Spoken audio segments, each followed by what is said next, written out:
Hello everyone, and peace of Christ to all of you. Please invite your friends and let us have a good time together.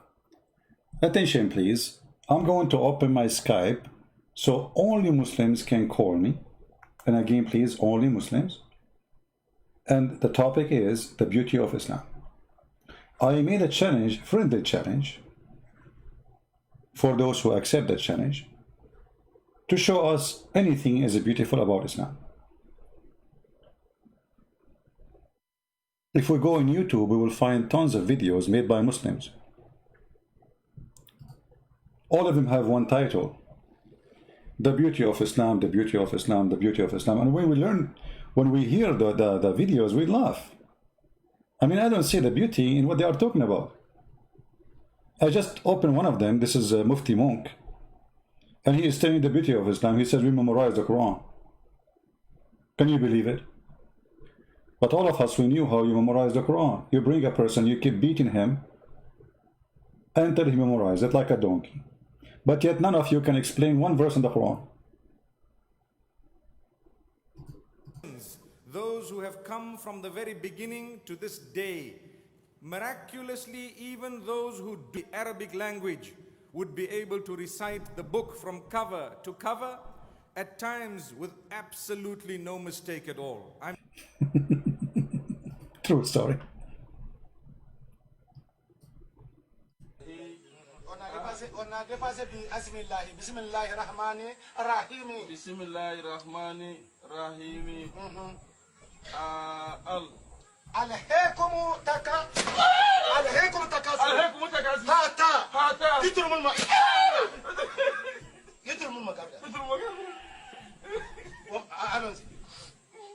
عليكم تكاثر هاتا يترمون المقابر كلا سوف تعلمون ثم كلا سوف تعلمون كلا لو تعلمون علم اليقين لترون الجحيم ثم تسألون يوم يجي عن النعيم c'est ça que tu dois dire. Lis. Allez, vas-y. Allez, vas-y.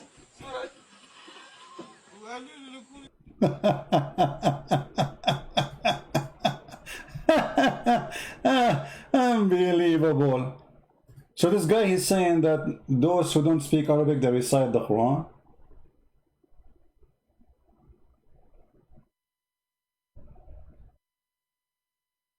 With no mistake, and this idiot himself, he cannot recite the Quran, by the way. Okay, I have a challenge.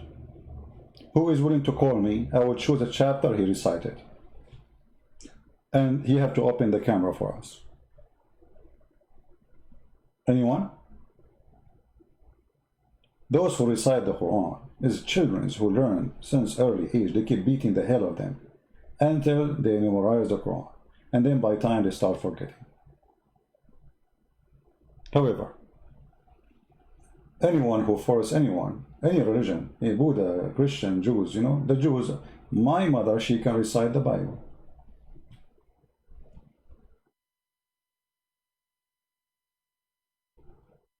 The Syriac, they sing the Bible. They sing it, they don't read it, they sing it. And this is where Muhammad actually is trying to copy the Syriac, the Aramaic. This is where recitation of the Quran is coming from. They are trying to copy the Christians. If we go right now and we search how the Aramaic people read the Bible, you will see they sing it. They don't read it, they sing it.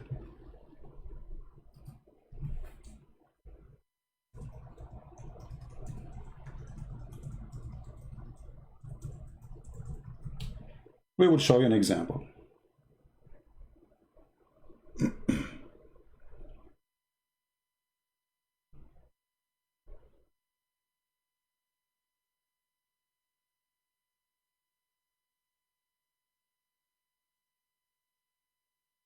I have tons of videos actually. I'm just going to pick up one.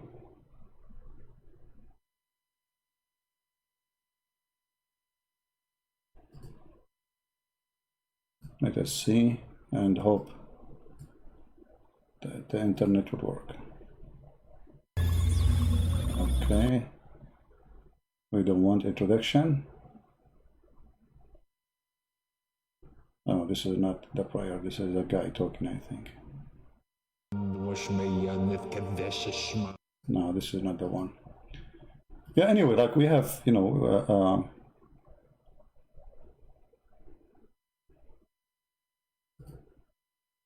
let's see this one.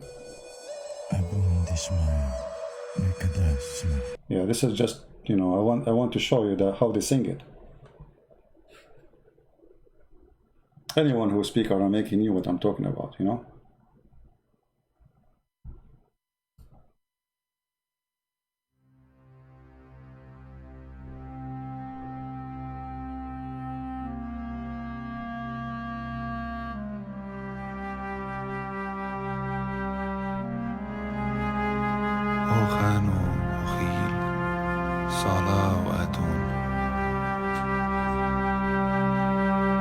Yeah, this is just reading too. I'm not being lucky to find the accurate, recitation. This is just reading. Somebody reading with the music. I don't want the music. Let us see.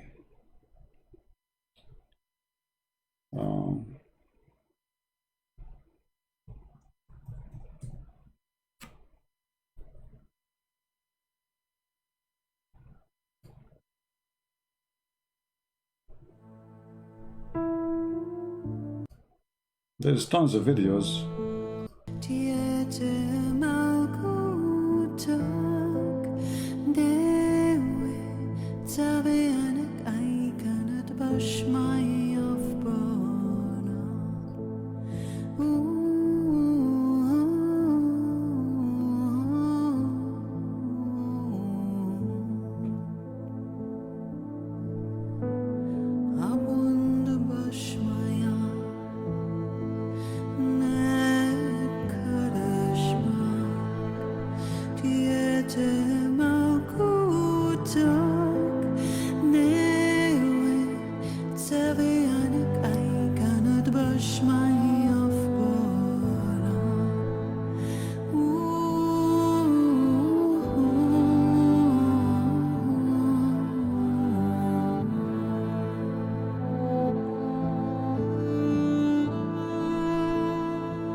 All right.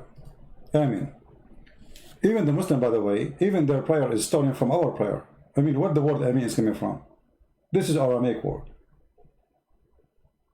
Everything in this cult is a theft. So when they start singing the Quran, they were trying to copy the Aramaic Christians when they sing the Bible. However, singing or not, memorizing or not, that is the most stupid argument. First of all, your Quran is not even the index of our Bible. Do you know the index? The index of my book is bigger than your Quran.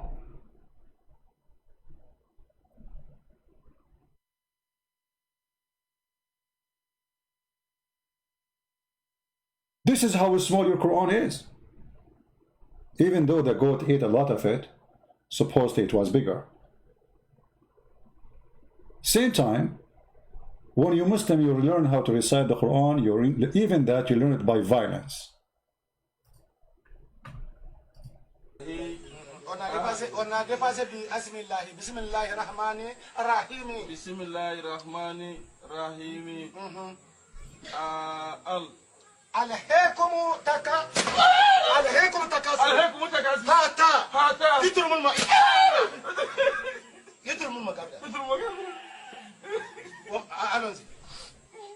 Alhaykum takasur. Hata. Yitrumul magabra. Kalla. Safa talamuna. Summa kalla. Safa talamuna. Kalla. Law talamuna. Ilmal yaqin. La tarawunna fi jahannam. Summa la tusaluna. Yawma The funny, which make it more stupid, the teacher, he don't even know how to speak Arabic, and he's saying every word he is saying is wrong.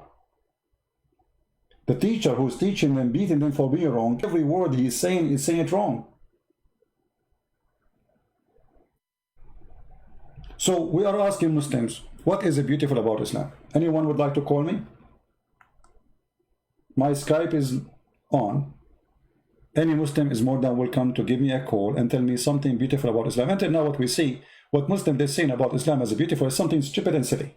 They can memorize the Quran, but the Quran is a book of the devil. History mistake, science mistakes, social is ugly social, you know, like beating your wife, violence, abusing children. Everything in the book is wrong, and they try always to fool you. They bring you a guy who have a nice voice to sing the Quran for you, and you know this guy, whatever he's saying is going to sound nice anyway. If you open your radio station, you will find somebody saying the F word and the SHT word, yet it's, you know, his voice is nice, people listen. But what does this have to do with the quality? So where is the beauty of Islam? Who is a Muslim want to help me? Who is a Muslim would like to call me? My Skype is on. Just text me, please, and I will call you immediately.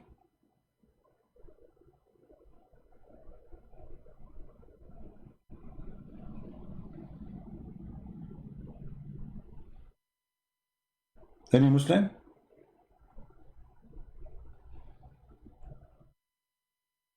I'm not going even to discuss with you anything. Whatever you say to me, we will talk about. It's your choice. The beauty of Islam. What is the beauty about Islam? Who wanna call me? I mean, don't tell me that you Muslims are so proud on YouTube about the beauty of Islam, but here nobody wanna call us and show us. See those poor Christians, they wanna see the beauty of Islam. You got your chance now to show them. Otherwise, all those videos on YouTube, they are just a fraud.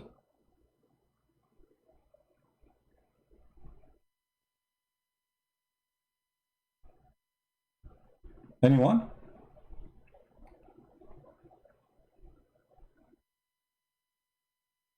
Any Muslim? We have a gentleman in the chat, his name is Mahmoud. Mahmoud, why you don't call me, my friend? You are saying we ignore what you say? No, the fact we don't.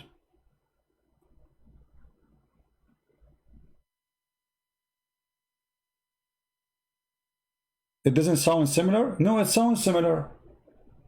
It sounds similar, but because your language is stupid, your book, you know, let me show you. Here we go. You see, I want to show you a reference, not just a statement. Your prophet, he forbade people from practicing something is called sajah. Those are Arab, not Aramaic. So Aramaic, when they sing, they don't do it the same as the Arab. The Arab, they have on their way. What they do? They do something called sajah. سجع الكهان. And your prophet, he was copying, let us switch to Arabic, sorry.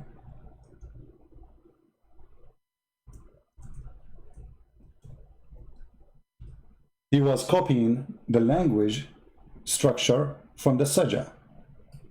And here we go, a story in front of us. Sahih Muslim. Anyone, he speak nicely using the same way, Muhammad is copying from them. This exists before Muhammad was born. They call it Saj'ul Kuhan.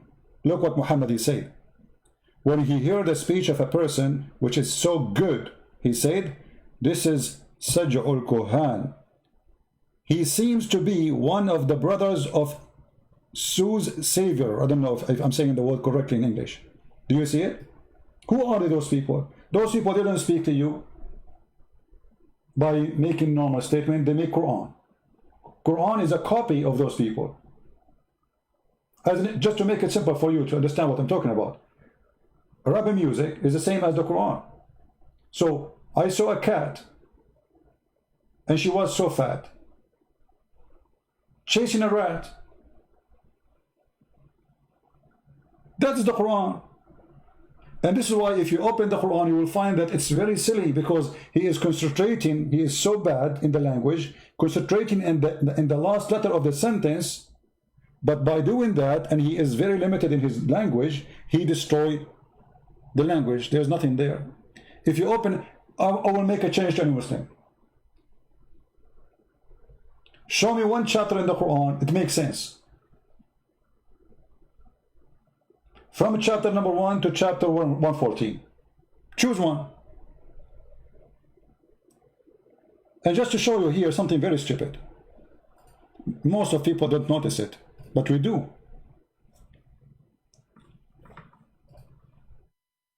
The Muslims, they say nobody can make Quran because Allah is the one who speaks in the Quran. That's not true. The Quran says that Shaitan is making Quran. Listen to this.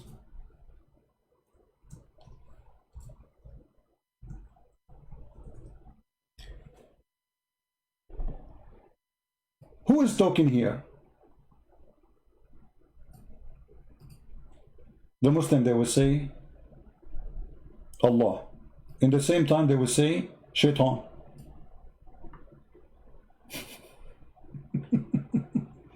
You will notice that Shaitan is making his answer to Allah with the same tone. I mean, how Allah and Shaitan, they make Quran and they answer with the same tone, which means both of them, they are making rap.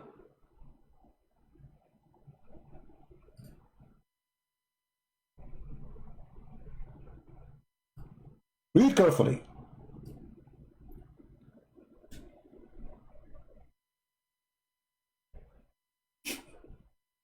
This is Allah is talking. Allah, he said to the Shaitan, Allah here having a conversation with Shaitan. This is chapter 15, and you can read from verse number 29, 28. And here, by the way, you will see one of the most stupid stories ever. Allah, he orders angels to bow down to Adam, except Shaitan, he refused. But Shaitan is not an angel in Islam. Shaitan in Islam is a genie. So imagine I say all cats say meow, and then I punish the dog for not saying meow. I said cat, he's not a cat. So here the story is so stupid, but forget about the story now. It says here, إِلَّا إِبْلِيسَ أَبَى أَنْ يَكُونَ مَعَ السَّاجِدِينَ. Okay, so what is the last letter? Yin. Iblis, he refused to be one of those who they are bowing down, sajidin. And then Iblis, he answered, he says, Allah, he said to Iblis, مَا لَكَ أَلَّا تَكُونَ مَعَ السَّاجِدِينَ, which is stupid to repeat the same sentence. Anyone who speaks Arabic, if you repeat the same word right away, and even after 10 sentences, this is mean you are weak in language. So Allah saying to him, why you are not with those who bow down, again using the word in, or letters in. Then Shaitan, he answered him saying, قال, he said, لم أكن لأسجد لبشر خلقته من صلصال من حمأ مسنون. Shaitan is making Quran, and he is ending it like Allah. And then Allah said to him, قَالَ فَأُخْرُجْ مِنْهَا فَإِنَّكَ رَجِيمٌ. Allah answered Shaitan, he said to him, you are rajim, you know, you are cursed, you are outcast. إِنَّ عَلَيْكَ اللَّعْنَ إِلَى يَوْمِ الدِّينِ, I curse you until the judgment day. And then Shaitan, he said again,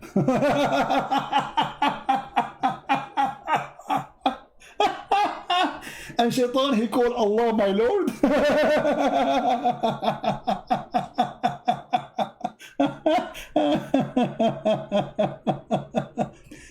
And then he answered in the same language, قَالَ فَإِنَّكَ مِنَ الْمُنَظَّرِينَ. What? Shaitan make a Qur'an, make a rap like Allah. But Muslims, they say nobody can make Qur'an except Allah. But this is Shaitan talking.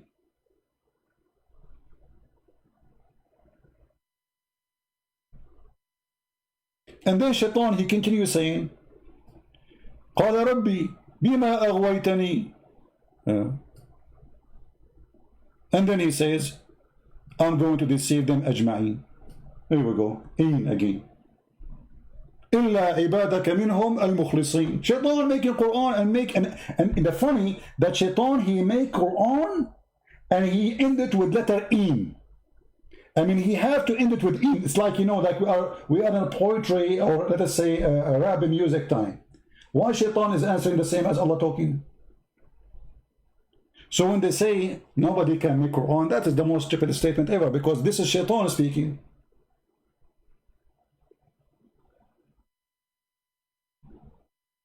Any Muslim have an answer? Do you deny that the one here is talking is Shaitan? So we can say all of this is Shaitan talking. Shaitan making Qur'an. And what makes it funny, by the way, in verse number 42, it says, Allah, he said to Shaitan, Allah said to Shaitan, Allah speaking here in verse number 42, he said to him, over my servant you have no authority except the sinner who follow you.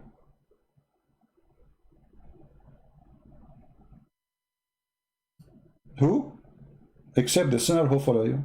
So how Shaitanic verses was given to Muhammad? How Muhammad commits sin? The Quran says Muhammad is a sinner. If Shaitan have no authority over except the one who follows Shaitan, that means Muhammad was following Shaitan.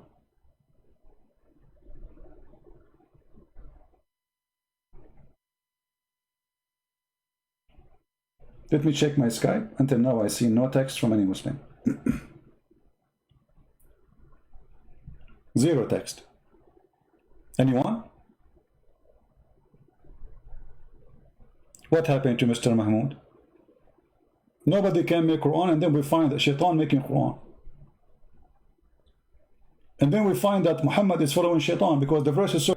Allah saying to Shaitan, you have no authority over my servant except for the sinners who follow you. Was Muhammad a sinner? Here we go, let's see the Quran.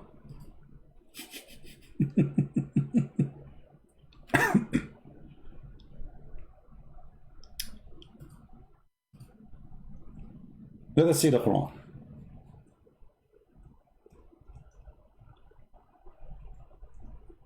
Whatever the Quran says about Muhammad, we will take it.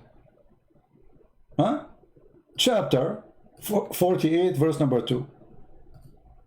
Who is talking? Allah. To who? To Muhammad.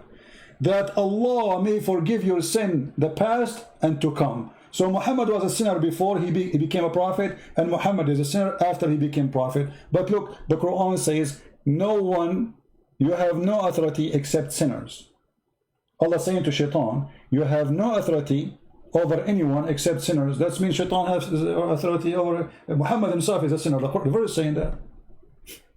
I mean, do you see how stupid this is? I mean, Allah is making a challenge, saying to Shaitan, you have no authority over anyone from my servant except the sinners. Okay, if Muhammad is the best of the Muslims and he is a sinner in the Quran,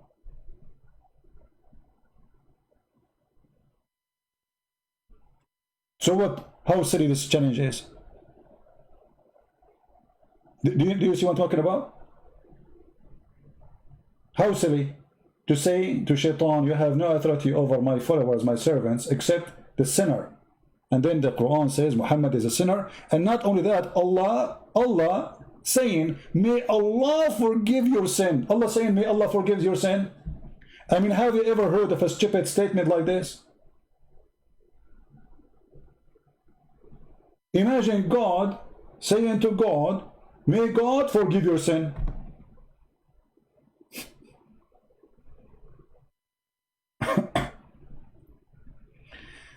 Are you going to debate somebody in Arabic? No problem. Bring him. We can make an exception. Somebody saying there's a sheikh from Azhar, you want to debate in Arabic? Bring him. We can translate.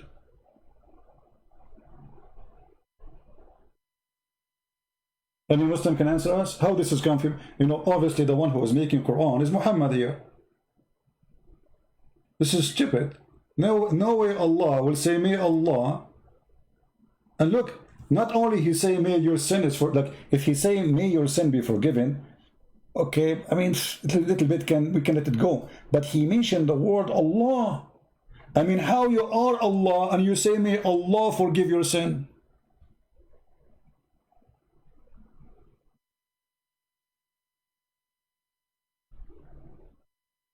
So when they say the beauty of Islam, I see the beauty of stupidity. You know? We have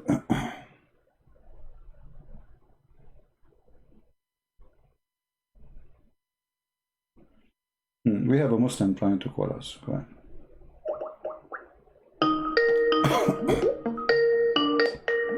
Hey, hello, Christian Prince. How are you, my friend? How are you? Well, I see the beauty of Islam. I see the beauty of stupidity. Can you mute you too, please? Yeah, I've muted it, brother. Yeah, go. All right. What do you like to say to us? You're a Muslim, right? Yeah, 100%, yeah. All right.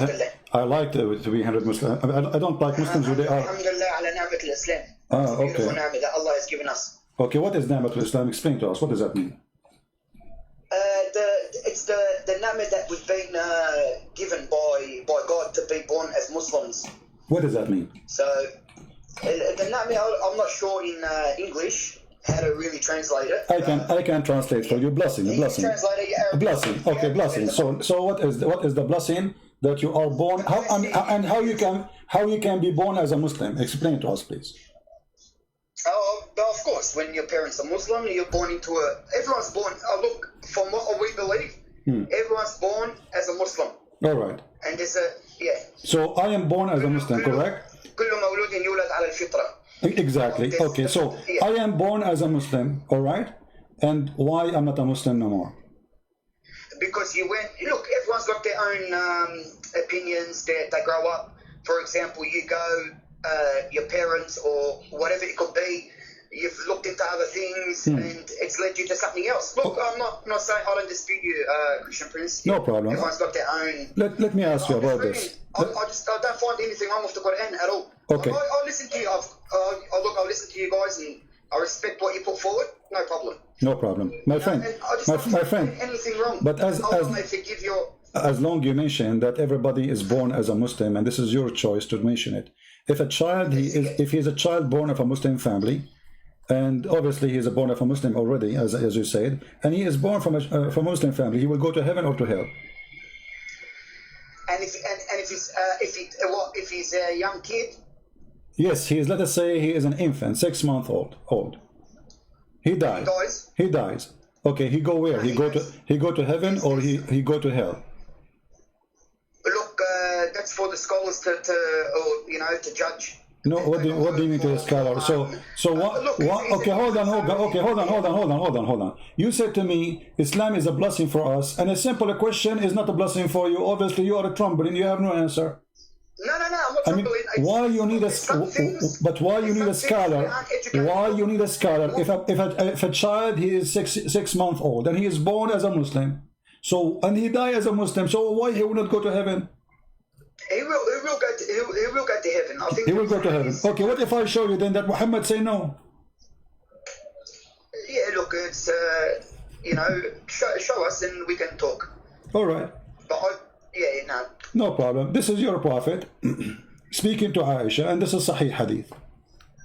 Yep. Aisha, she said about a child who passed away. He is a child of Al-Ansar, and they are Muslim, as you know, Ansar, right? Yep. Okay. Aisha, she said, oh, Messenger of Allah, after the funeral of this child, even Muhammad was at the funeral, imagine. And you know that you Muslim, you will not pray on somebody unless he's a Muslim in the funeral. Yeah, that's right. Okay. That's right. So Allah Messenger, she said to him, there is a happiness for this child who is a bird from the birds of paradise. For it commit no sin, nor has reached the age when one can commit sin. Okay, Aisha, makes sense, right? It makes sense. He did not commit sin, so has it reached the age? Yep. yeah. So look what Muhammad said. He said, Aisha, peradventure, which means don't be silly fool. It might be the otherwise. Otherwise, Allah's Messenger, there is happiness for this child who is a bird from the birds of paradise. For he committed no sin, nor has he reached the age when one can commit sin. He said, Aisha, peradventure, it may be otherwise, because God created for paradise those who are fit for it while they were yet in their father's loins, and created for hell those who are to go to hell. He created them for hell while they were yet in their father's loins. It may be otherwise. It may be otherwise. So? It may be otherwise. But this, what is the beauty? Okay, what kind of a beauty? Okay, you said to me Islam is a blessing, and now you are saying to me if you die and you are 6 months old, you might go to hell. And you are saying to me it's a blessing for us to be a Muslim? It is. Look, that it may be otherwise. So it could be otherwise. Who's got the proper translation for it? We don't know. Look, my friend, what public translation? This is your Muslim website. This is your translation. What's wrong with you know Arabic? I can show it to you in Arabic. Here we go. Here we go. أو غير ذلك يا عائشة إن الله خلق للجنة أهلا. So it's Aisha, it can be the opposite. It can be not the different from what you are saying, because Allah, He created for hell people of hell, so He might go to hell. So how Islam is a beautiful, and yet you are teaching us that a little child who is 6 months old, he did not reach the age of any sin, he could never commit sin, he might go to hell. Where is justice? Look, I understand where that phrase is coming from, but it's not. It's saying it might. It's not going to actually. He's going to say, look, he's going to hell because he's not a Muslim. No, he said that. No, he said that. No. He said that because he said there's other option. She assuming that there's only one option. He is a child born of a Muslim family, born as a Muslim, as you said. Everybody is born as a Muslim, and now he did not even commit sin. So this guarantee he will go to heaven. He said no, it might be the otherwise. So there's one of two options. It's not only one option. He might go to hell or might go to heaven, depending on how Allah decide when He created him, after he was born. So according to Islam, it's a destiny. So if his destiny, when Allah He created him to go to hell, he will go to hell. It doesn't matter if he commits sin or not. And that make Islam not okay. So that make Islam not a beautiful religion. Make Islam an ugly, stupid religion. Because where is justice? Yeah, look, the explanation for it.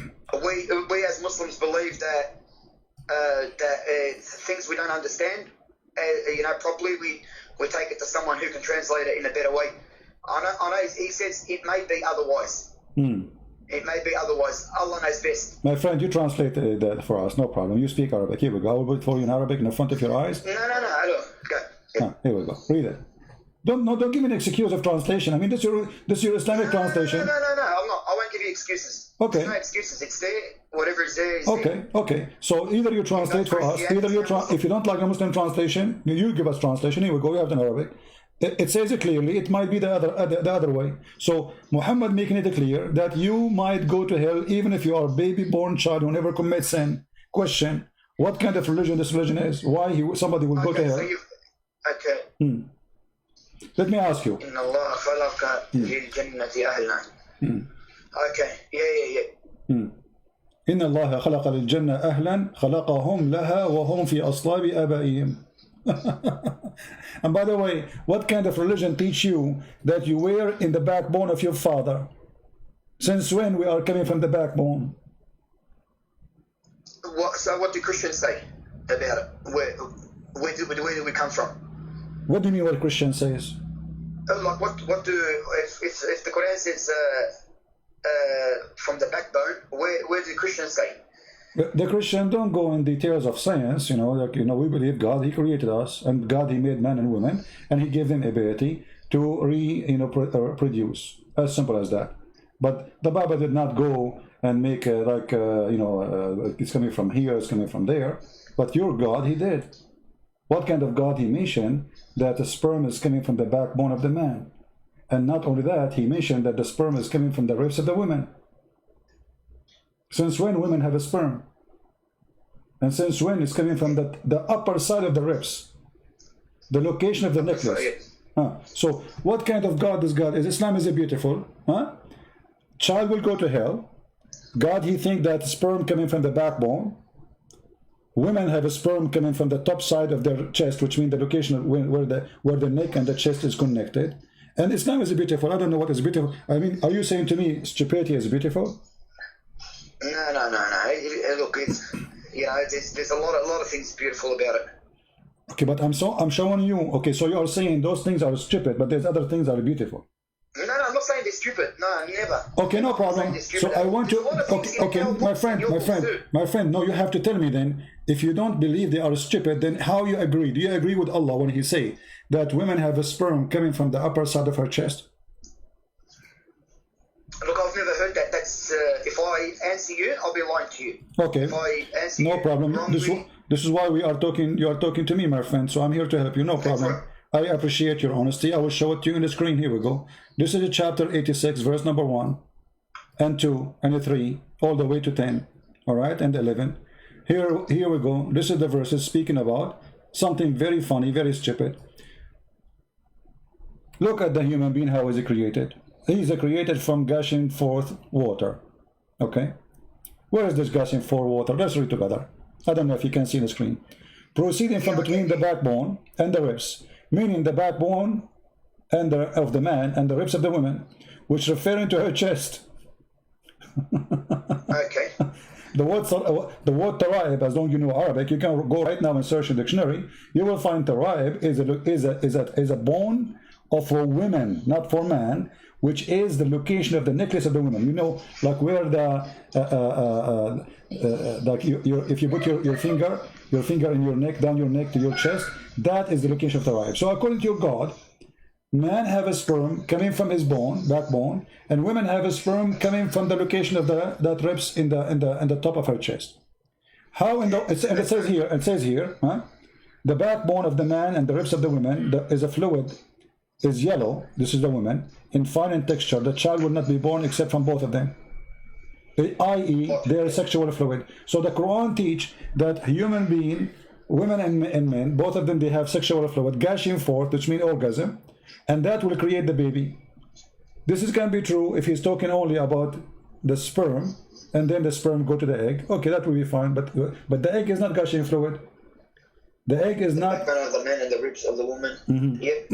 Yeah. So what we will do now? How the Quran is, how Islam is beautiful, but Islam teaches stupid things. Is that the beautiful stupid? Look, I'm writing them down because I want to run it by someone. I want to get the translation or the explanation of this one. Well, this explanation.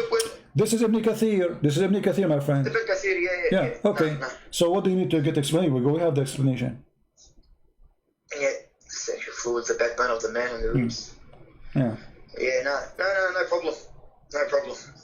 There's a problem, right? Here? Look, I know it's a problem, but not a problem if you're educated about it and you've got more knowledge, you know how to answer. I mean, there should be, you know, when we can ask someone that's more knowledgeable in Islam more than me. Okay, forget about this. You see, I'm not going to make it difficult for you. Tell me something beautiful. Yeah. Forget about everything I said. We start from zero again. Tell me something beautiful about Islam. Go ahead. Look, you know, of the modesty of a woman. Let us talk about modesty of women. Okay, let us talk. Hold on, one by one, my friend, one by one. Modesty of women is a modesty. Muta is for Shia. I'm a Sunni. That's not true. That's not true. That's not true. Muta is a verse in the. My friend, Muta is in the Quran. Is it in the Quran or it is in Mickey Mouse magazine? You know, can you show me where it's in the Quran, please? Chapter 4, verse 24. Okay.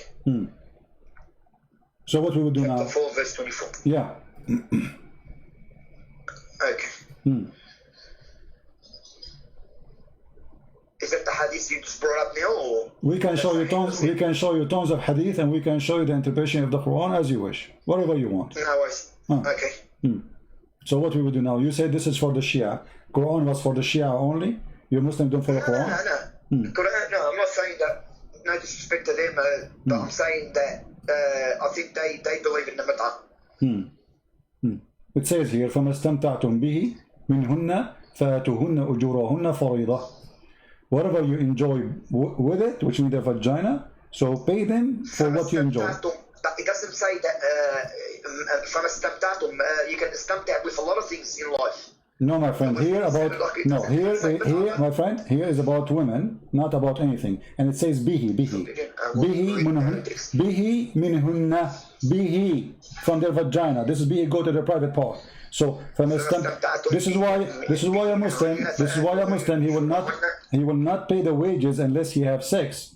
So you don't pay unless you have sex. So here you have to pay. It says ujurahun. Is ujurahun mean wages?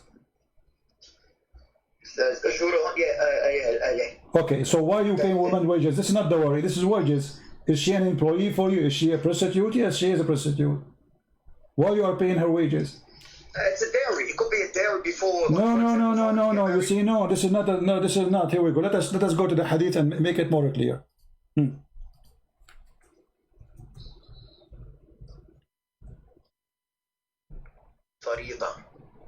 Surrender to them the dowry as compensation in other area. Allah said. Here we go. You're a prophet encouraging Muslim men and women to go to the elevator, have sex for 3 days, 3 nights. If they like to increase, they can increase. And this is Sahih al-Bukhari. You cannot say it's weak. Is that your prophet saying so? Yeah. Where did you're on there now? I think I got a bit of the Allah's apostle said, if a man and a woman agree to marry temporarily, the marriage should last for 3. By the way, I want to ask you, you speak Arabic. Did you see the word marry? I mean, why Muslim they lie when they translate? Where is the word marry? Whereabouts? Allah's apostle said, if a man and a woman agree to marry temporarily. Where it says marry? Where it says marry in the Arabic? Here we go. I put the Arabic for you. Do you see the word marry? The Arabic translation. Yeah. So the translation is a lie. It doesn't say anyone anywhere marry. It says أيما رجل وامرأة توافقا فعشرة عشرة sharing bed together. So how this became marriage, and why they are putting the word marriage there?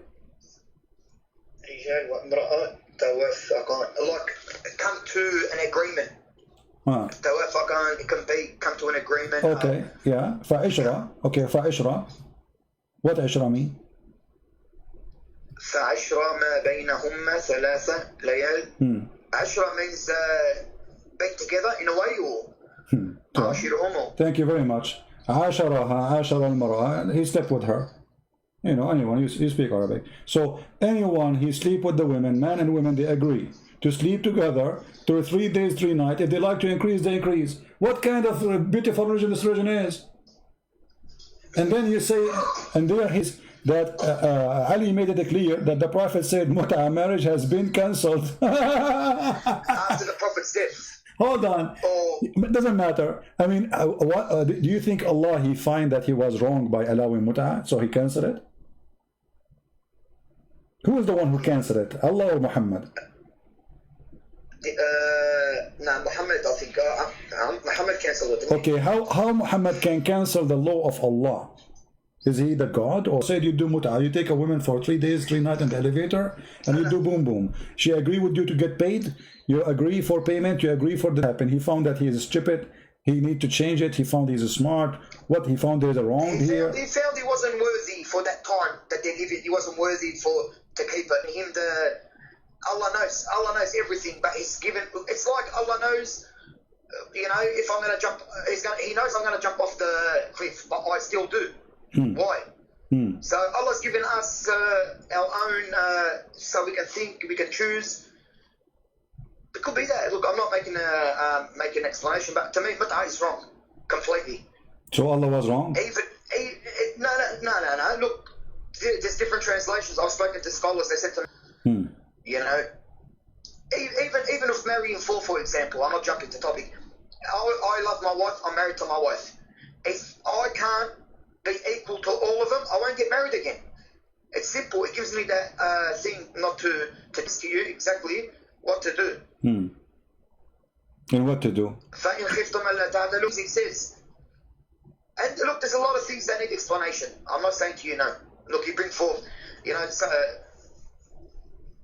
bring forth good arguments that gets us thinking that we didn't know. I'm not saying you don't, And that's why I listen to you, Christian Prince. So you are saying that Allah, He was teaching you prostitution, and He was good God. No, but I'm not saying that, but I can't on top of that say to you He's not a good God, because that's not enough evidence or for me to judge or leave Islam. Being born as a Muslim and growing up and in a Muslim family, there has to be more explanation for me to think otherwise.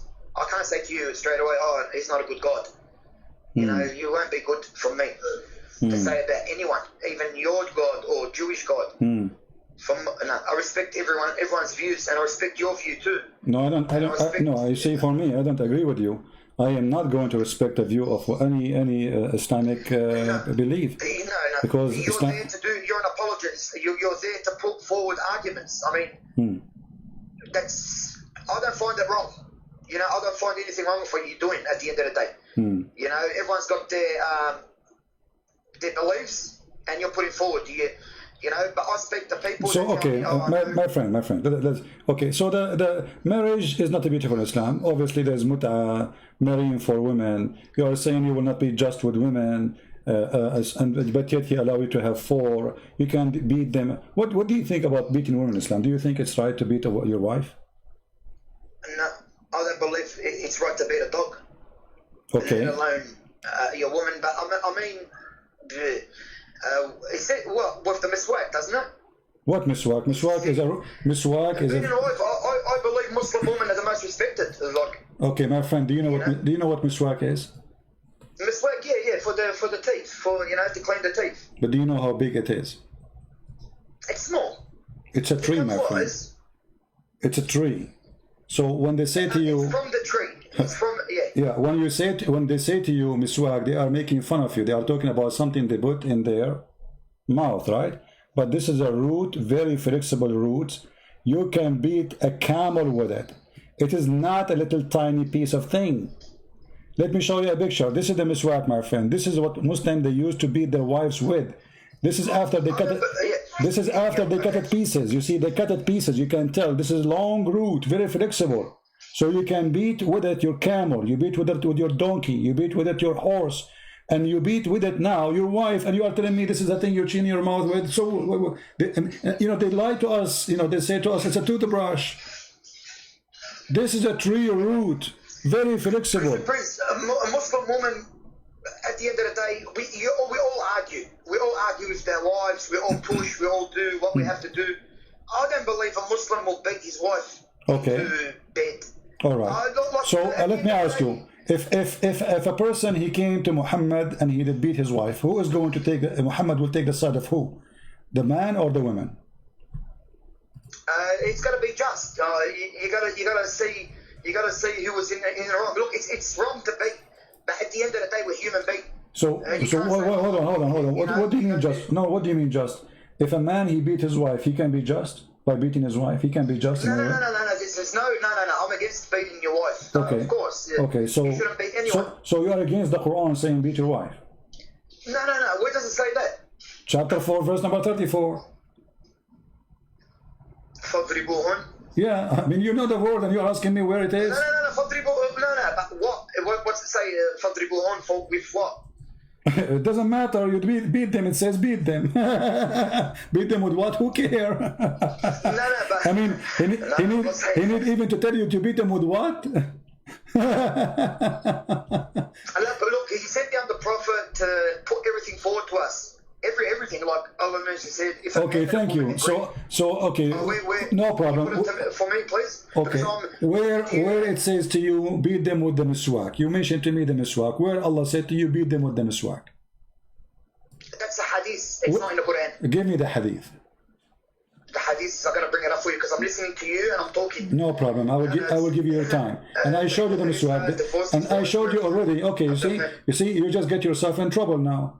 You said in the hadith. That's all right. That's all right. Okay, you said in the hadith, Muhammad said, beat them with the miswak. But here we go. This is the miswak. The miswak is a very tough, ugly piece of wood. You beat your wife with this, and you are saying to me, you can make it small and use it for your teeth. Huh? No, this is my friend. They are making it now small because it became commercial. At that time, they don't make it small. The reason the Arab they chew with it because simply they beat their animals with it. It's in their hand always. So he put the other hand in his mouth. It is a long route. Now because it became expensive, it's a big business now. Everything's a business, even with Christianity. But we are talking about the miswak as it is for those Bedouin who you can just grab it from the ground. Men are the protectors and maintainers of a woman. Allah has given some of them an advantage over others, and because they spent out of their wealth, the good women are obedient, guarding what Allah would have them guard. As for those from whom you fear disloyalty, you put it in Arabic now, yeah? I was reading it. Sorry. And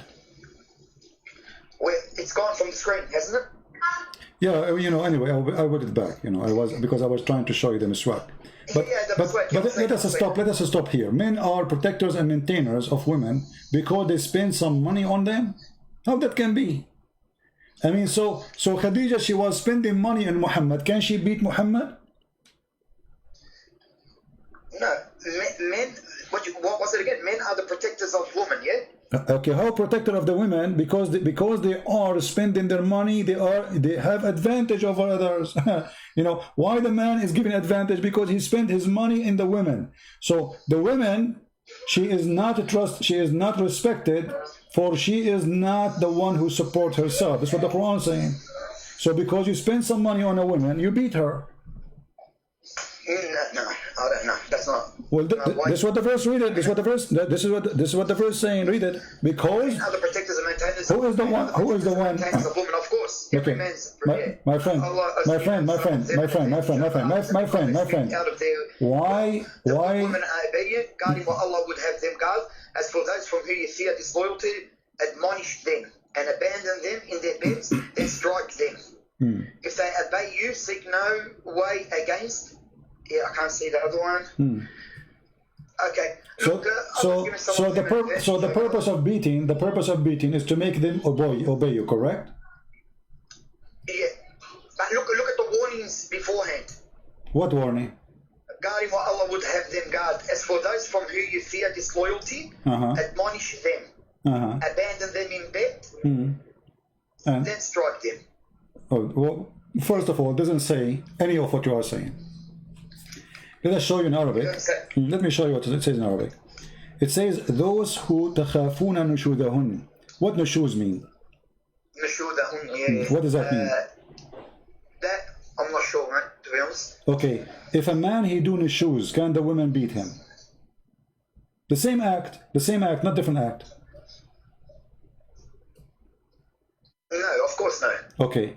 So why, if the man he doing shoes, the women she can't beat him, but if the women she doing shoes, what shoes? You say to your wife, make some tea for me. She said, later. So now she disobey you. Now it's up to you. You can jail her in her room, you can scream at her, and you can beat her. Do as you wish. All of this because she is doing such a thing. And if a man, he is doing the same. What if the man, he stopped sleeping with the wife? Can the wife beat him? No. Okay. You're a prophet, he did no shoes. You're a prophet, he did no shoes with Sauda bint Dama. Here we go. I will show you the same exact word. Huh? How come when Muhammad, he do such a thing, and this is chapter 4, verse number 128, the same chapter. If a woman, she is afraid that her husband he have nushuz, read it carefully. وإن امرأة خافت من بعلها نشوذا أو إعراضا فلا جناح عليها أن يصالح بينهما. I mean, how come she cannot beat him? So that she been forced. She gave her day to Muhammad, to Aisha, sorry, because she heard Muhammad, he don't want her no more, he want to divorce her because she became old. And I'm describing what the hadith says. She became old, big and fat and slow. So for that reason, Muhammad didn't want to sleep with her no more. He want to sleep with the young one. She heard the news that Muhammad, now he had no shoes from her, he don't want her no more, he's going to divorce her. So she ran to Aisha, she said to her, I will give you my day. Please ask him not to divorce me, I'm old, where I will go now? Where I will go? I'm old, you know. The man, he used her all her life and now we want to dump her. So Aisha, she told Muhammad, let us make an agreement. She will stay your wife, but she will give me your day. This way your wife, she cannot complain because I'm going to have that day by the agreement. And here we go. Allah make a verse about the agreement between Aisha and Sauda about Muhammad sleeping with Aisha at that night. Look like Allah, he have nothing to do in his office except make an agreement between a guy and two women, they want to sleep with him. Look, we go back to the topic. So if the women should do the same act, if the women should refuse to sleep with their husband, we beat her in Islam. But if the man, as we see here, Muhammad, he refused to sleep with the wife, we cannot beat Muhammad, we cannot beat men. So what is justice? Why both? Let us say refusing to sleep with the husband is a crime, and refusing to sleep with the wife is a crime in Islam. Why is the crime of Muhammad or the crime of Muslim men have no punishment or penalty? It's okay, but a woman, she will be punished. Remember, a woman, she have only one husband. A man, he have 4, which means if this Muhammad have 13. So Muhammad, he stopped sleeping with one, still he have many women to sleep with him. But if a woman, her husband not sleeping with her, she have no other choice except to cheat. I mean, the man's got a higher desire, so he's given us the opportunity to marry 4. Okay. There's enough. Look, I don't find anything wrong with that. So do you think that marrying 4 is an opportunity or a stupid thing? Look, marrying 4, if you can be equal, and you're helping out. For example, she's got kids, and you can cover, you know, look after them and that. There's nothing wrong with it. This is opportunity. No, why not? There's nothing wrong. We've got high desires. Like, I'm going to be honest with you. Do you like to have a free woman in your bed?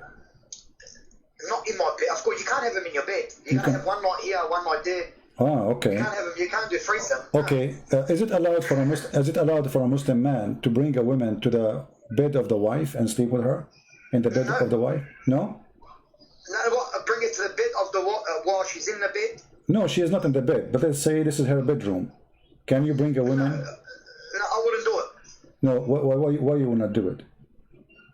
No, because it's rude.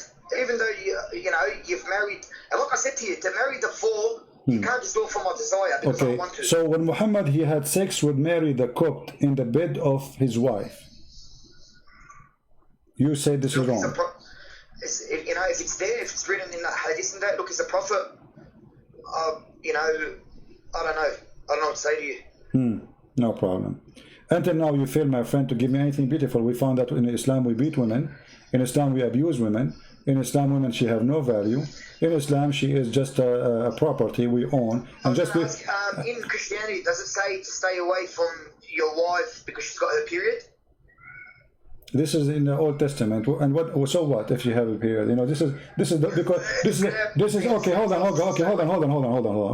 Okay, let me show you something. You are the one who mentioned something, and you know, you know me, right? You know that when you mention something, you have to be careful. You have to. Okay. Yeah, that's so right. let me ask you. In the Old Testament is speaking about things men should not do with women. As an example, if a woman, she have her period. In the Qur'an it says the same. But did Muhammad stay away from the women when they have their period? If a woman fears maltreatment or desertion from, there's no fault in the Okay, I'm asking you. The Qur'an says stay away from the women when they have their period. That's right. Okay, did Muhammad stay away from the women when they have their period? It's in the Qur'an. So I think Surah An-Nisa. This is not the question. I'm asking you. Did Muhammad stay away from the women? The Quran say stay away from the women. chapter 2, That's verse right. number 222, and chapter, actually this is the chapter speaking about it, speaking about stay away from women when they have the menstruation. What if I show you that Muhammad, he got horny when women they have menstruation? And he used to fund, and he used, yeah, sahih, and he used to fondle Aisha when she had menstruation.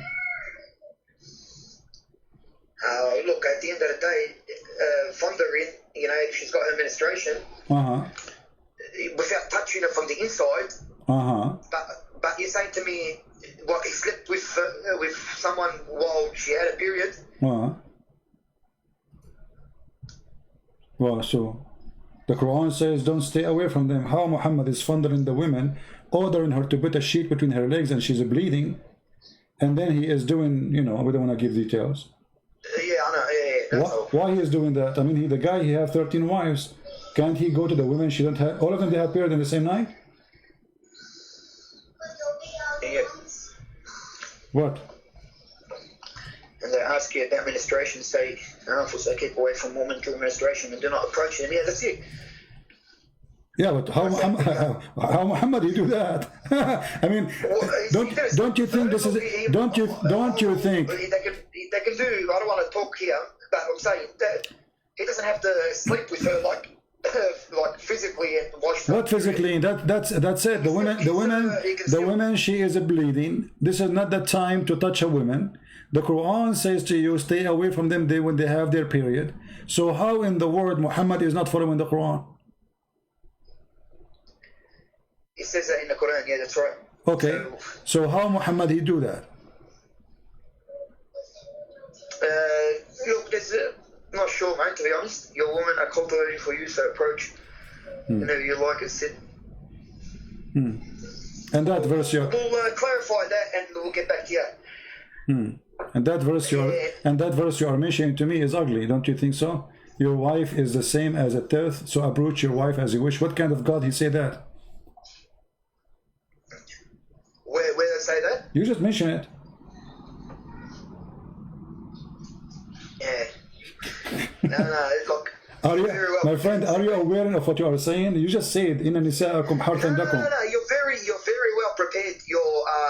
Look, even though I'm Muslim, like I can see the comments people are writing. He destroyed. He didn't just. It's not destroying me. You're prepared. You've been doing this for a long time. You've studied our Islam more than us. It's a shame for us not knowing our religion.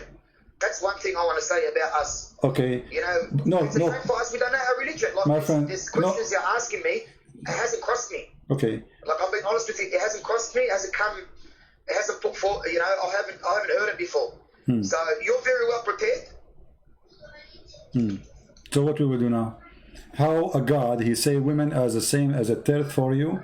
Dig in your tenth as you wish. What kind of God he speak in such a language about women?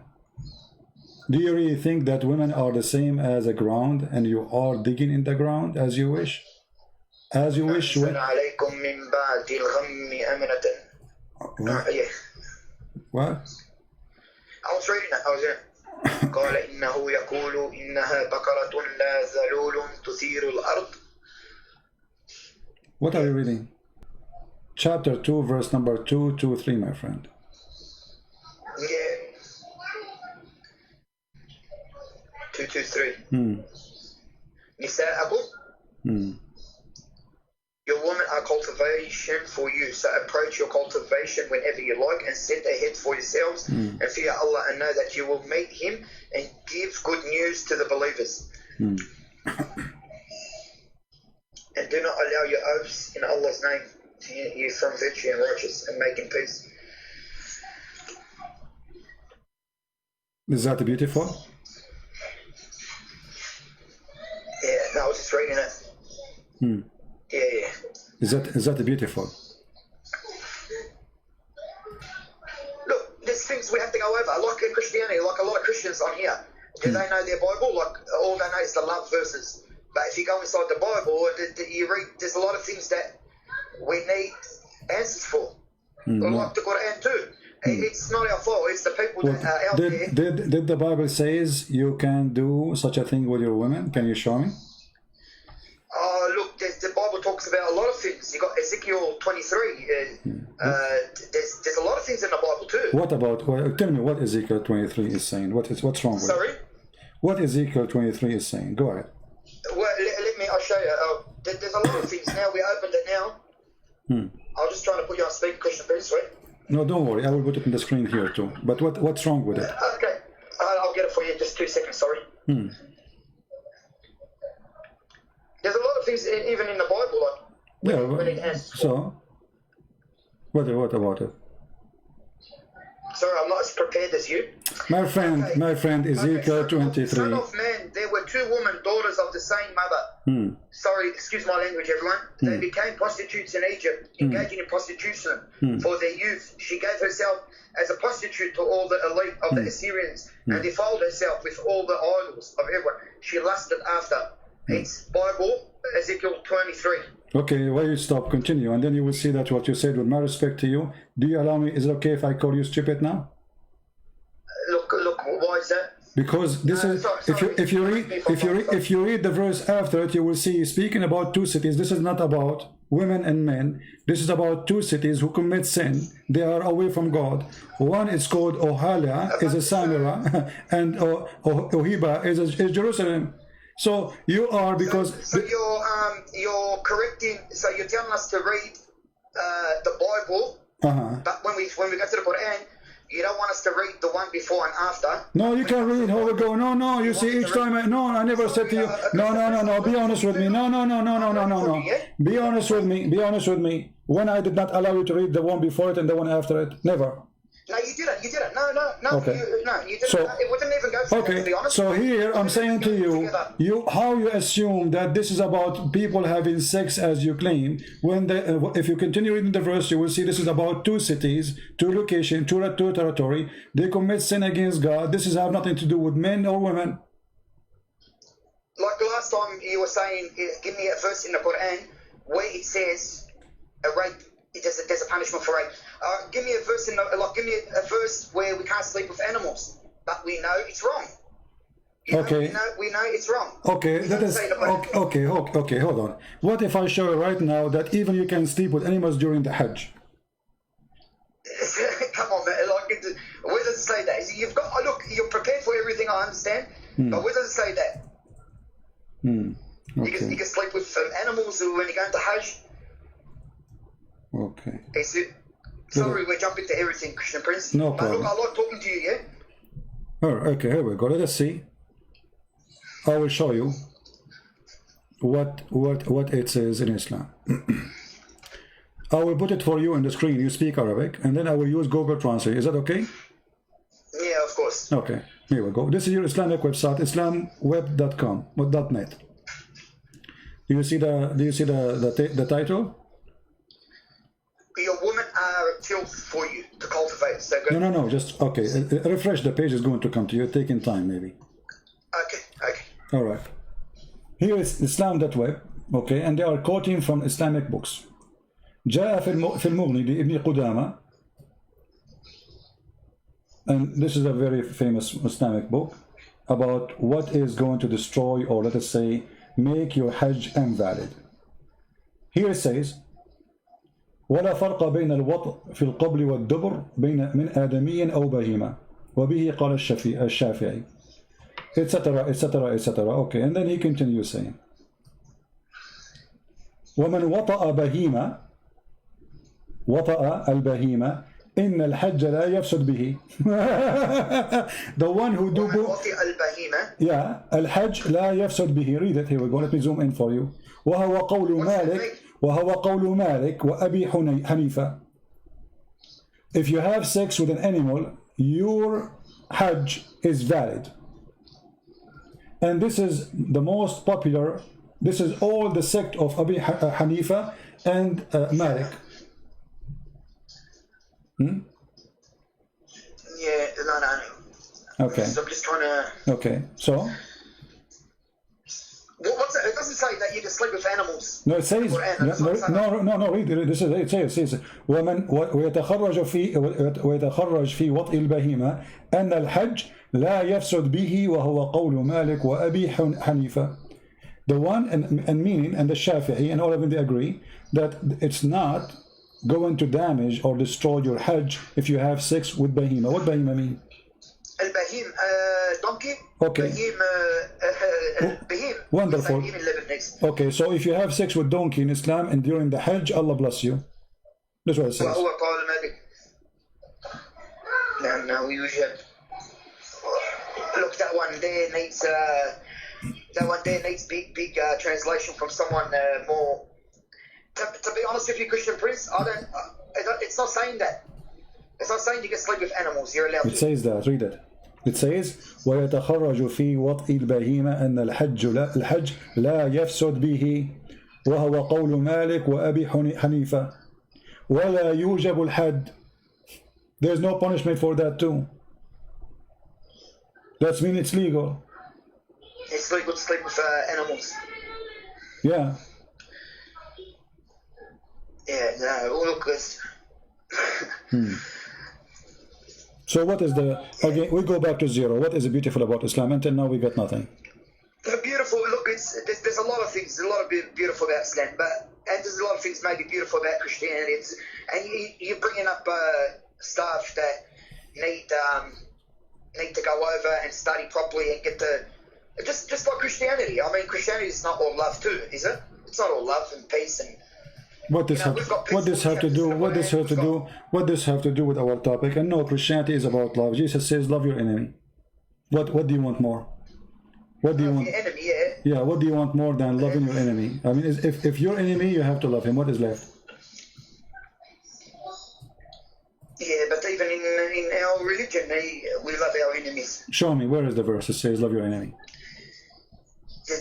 You have to love him. It's in the Qur'an, I think. Where it says that? It doesn't say love your enemies like the way you've put it. It doesn't say that. You will quote for me a verse that the mother of Aisha, she came to give her a gift. Muhammad, he said it's okay to take a gift from her. I mean, look at this scam, Muhammad. Just because the woman, she's bringing a gift, she refused to believe in Muhammad. Just because she's bringing something to the house, Muhammad says, it's okay, it's okay. Oh boy. Yeah. No, look, it's, you put forward great arguments. All right. My friend, do you have a sheikh he can call me? We do have a lot. You know, look, I've spoken to people already that don't want to. You don't want to do that? Why? They don't want to. Nah. Why? They don't want to. Apparently, you've been refuted already. But I can't see any videos of you being refuted. I've been refuted already? Yeah. So I've spoken to a few people before, and I've put forward the argument because I've been listening to you for a long time. Yeah. Not just you, Sam Shamoon, David Wood. Listen. I like to know a lot, and you know, I'm not ignorant. All right. Yeah. No problem, so, my friend. We will give opportunity to other Muslims to call us, so to see maybe someone else can do better. If you have a sheikh to call us, please call us. Okay. No problem. No worries. Take care. Okay. Bye bye. See ya. All right. Any Muslim would like to call us? Who want to show us something beautiful about Islam?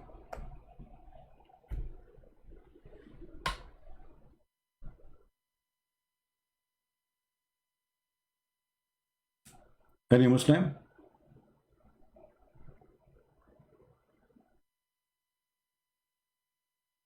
All Muslim can refute me, by the way, but they don't debate me.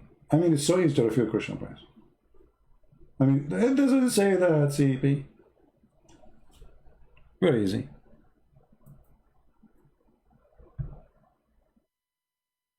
Who wanna call me?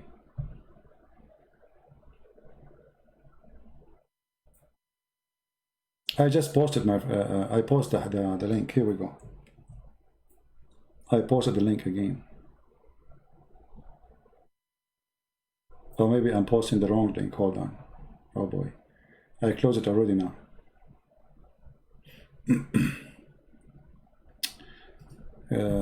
It's okay. I can open the link from the history. Just give me a second. All right, here we go. Oh, you know what? I need to shorten the link. That's why I couldn't go through because they have Arabic search. link shorten.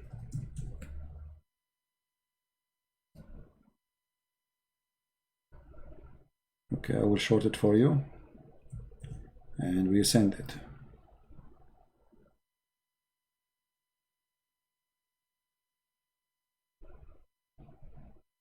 Fake website.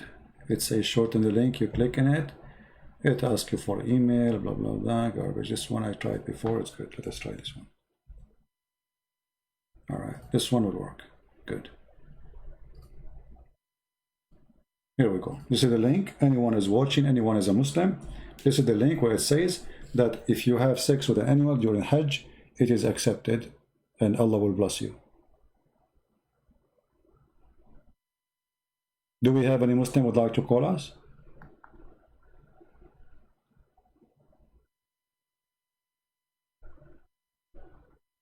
Anyone?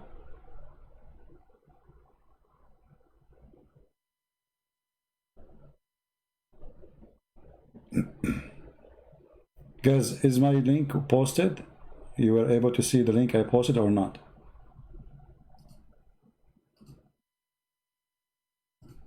Do you see a link posting?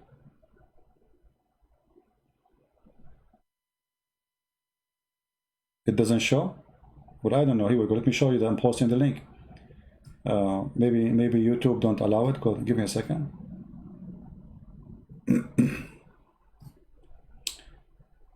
That's weird because I'm an admin. I mean, I should be able to post a link. Okay, here we go. You see? I'm going to post the link in the front of you. Here we go. You see, I see it on my side. Here we go. But for some reason, it's not coming on your side. Maybe YouTube forbid those links from posting.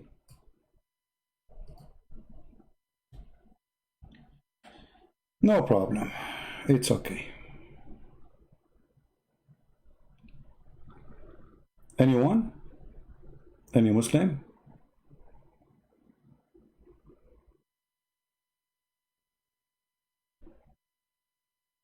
Any Sheikh? Just to inform you, I will be away for a few days again, so don't worry about me not coming. You see how we came, like we make many videos in those last few days, and I will be away for a few days again, and we will come back to normal, and then I will not leave for long. Right now, really, there's too many things busy. As you know, I have 13 wives, and I am prophet, and I have to keep, I mean, we have to make babies so we can do jihad. And Jibreel, he's delivering the message to me in different locations, different territories. So I have to go and grab it. And I'm thinking to go and climb the mountain and commit suicide like the Prophet Muhammad. And then Jibreel will appear to me in the top of the mountain and he will say to me, hey, CP, don't do it. You are truly a prophet of Allah.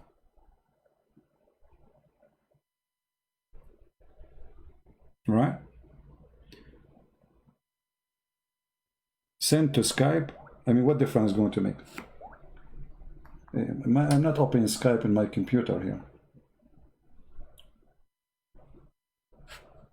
I will post it in the comment section. You know what? I'm going to post it in the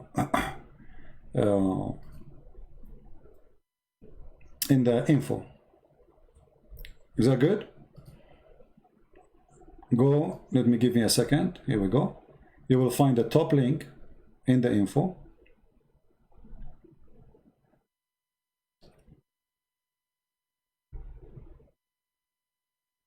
Let me save it. Give me a second. And now we save. So if you refresh the page and you click at the info right now, you will find the link there. The top link in the info. I'm sure it's going to appear right now. Good? All right.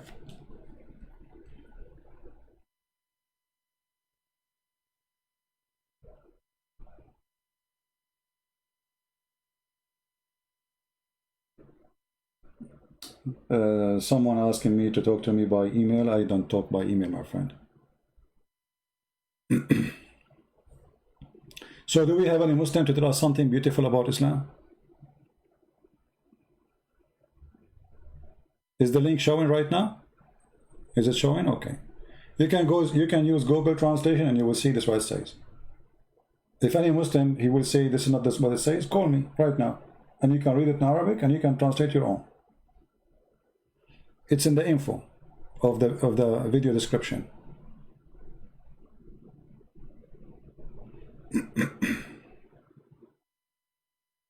Any Muslim?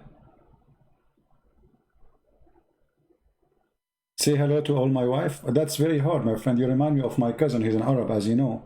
First time he went to the movie, he had to say Assalamu alaikum. So by the time he finished saying Assalamu alaikum, the movie was over.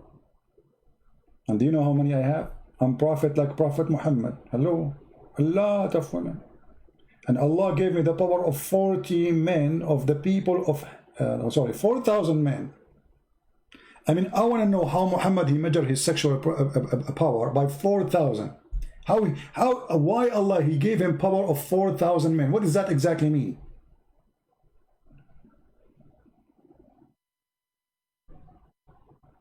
Islam is beautiful. Did you hear the guy who was talking about in the video, previous video, that your orgasm will be for 70 years? Islam is beautiful. I mean, if having sex every time you meet a woman is going to be 70 years, how boring, stupid. 70 years. And right away you finish with the women, another woman, she comes 70 years. And let us calculate this here. Anyone remember the video? Should we play it again? Do you guys remember it? We played it just 2 days ago. If the man, he have at least 72 women. Who have calculator here? I'm not good in math, as you know. I am a Muslim. Okay. Let us see the calculator. So if you have 72 women, at least x 70 for each. That's mean to have sex with the 70, the woman number 72 is going to take 5,040 years.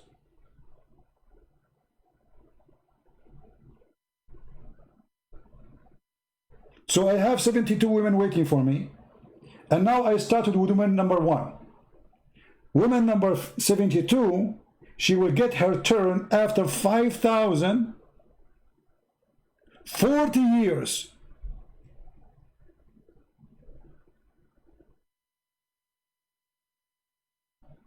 The poor woman, she will have a long beard. She is waiting. The husband is coming. He's busy. 5,000. Guys, is my number wrong? Calculate. 72 x 70. Each one of them, you will have sex with her for 70 years.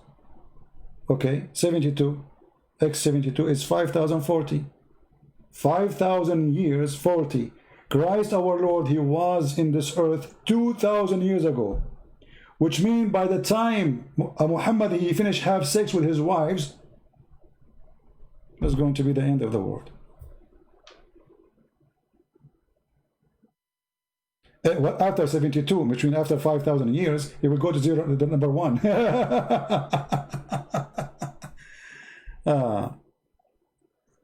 362?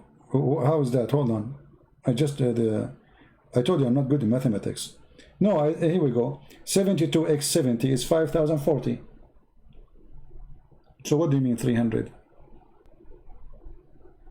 72 women, each woman you need with her 70 years. 5,040 years. 5,040 years, not 40 years, 5,040 years. If you don't remember the video, let me find it for you.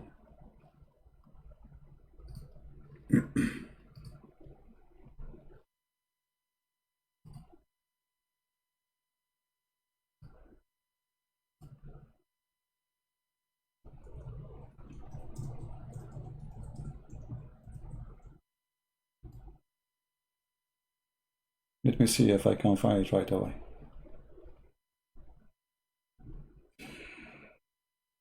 Oh boy. Here we go. This is the video. But it's translated, but it's okay. You know, I can put for you the translation, the subtitle. Give me a second.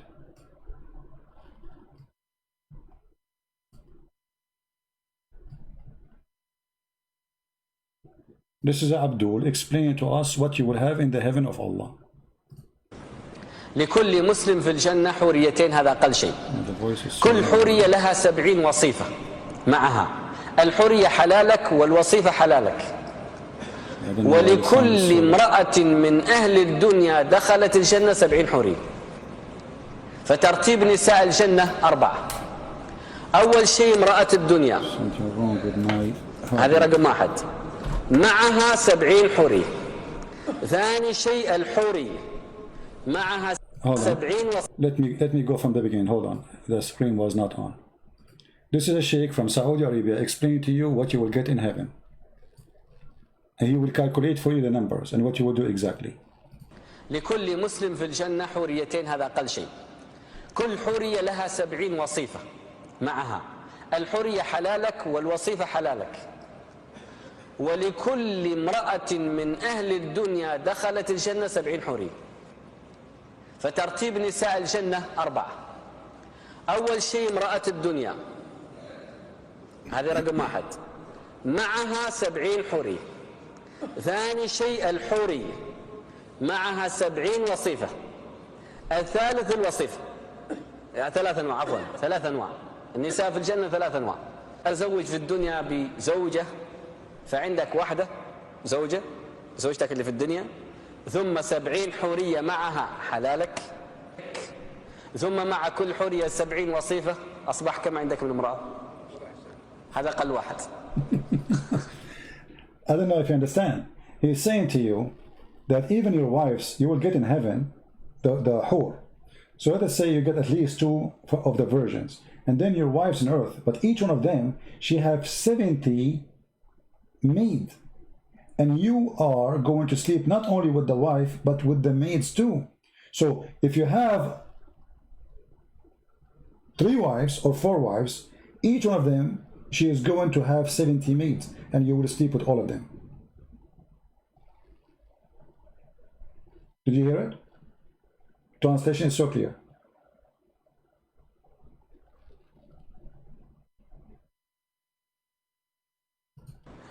طيب لو فرضنا عندك 4 زوجات مع كل واحدة 70 حورية. Let us assume you have 4 wives on earth. You go to heaven, with each one of them you will have 70 حورية. Huh? 4x7. What is the number?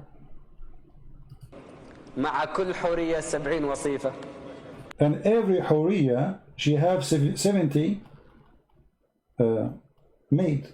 All of those you have sex with them. So let us calculate the number. Let's say you have 4 wives. Okay. 4x7. This is the first 70. So the first 4 wives, they will have 70. Now 70 virgins, and then every virgin, she will have 70 maid.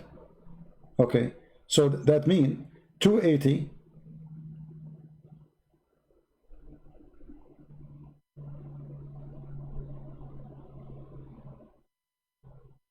plus 4,900 women. 70x70 plus 280. This is only if you have 4. And each one of them, you need 70 years to finish with her. كم صار الجميع؟ أعانكم الله. No, not 7x4. 70, not 7x4. 70. في ذلك اللقاء مدته 70 سنة. Did you see it? The time of this sex period, the time you would do have sex with this each one of these women, is 70 years of earthly time. Do you see it? Let me play it again for you. 70 حورية مع كل حورية 70 وصيفة. كم صار الجميع؟ أعانكم الله. في ذلك اللقاء مدته 70 سنة. 70 سنة. You go to Zakir Naik, you knock at the door.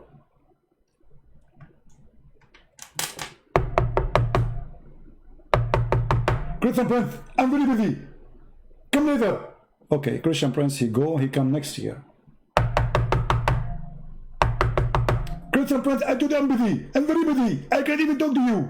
No, Christian Prince is very polite. He come after 10 years. Christian Prince, you are stupid. I told you I'm busy. I'm having sex, you idiot. Sorry, Zakir Naik, you're having sex? Okay, I will come later. Christian Prince, he's growing old now. And now he came after 40 years. Christian Prince, you are stupid. I told you I'm having sex. What's wrong with you? Zakir Naik, you are having sex for the last 40 years?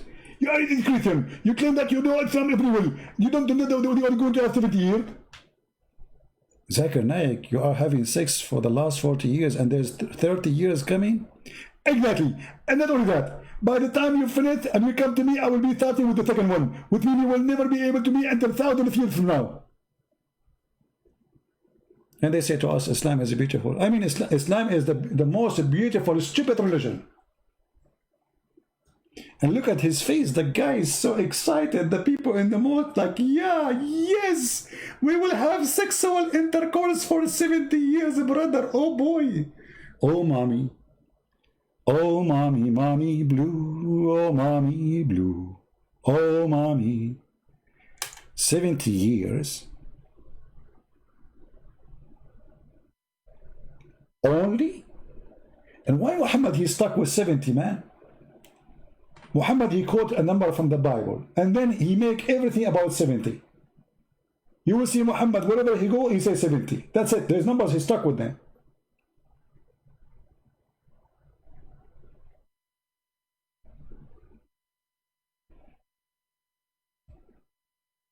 The 7 major stories. The 7 galaxies. Do you know the Qur'an says Allah, he created from the earth 7 and 7 skies? There's 7 earth and 7 sky.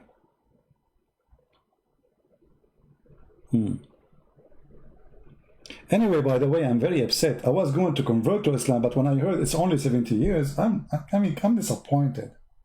Only? Me? Only 70 years? I will find a better God, he will give me a better number. I mean, why I want to believe in Allah if he is limited to number 70? Can't he make it longer? How the Quran says whatever you wish, and now you are saying to me there is limited 70 years. What if I like to do it for 700 years? No, 7 million years. 70 years and the women... Let us not to go there. The women here, they will shoot me. Oh boy. I mean, I'm just... Not even imagine it. Just forget. Change the topic.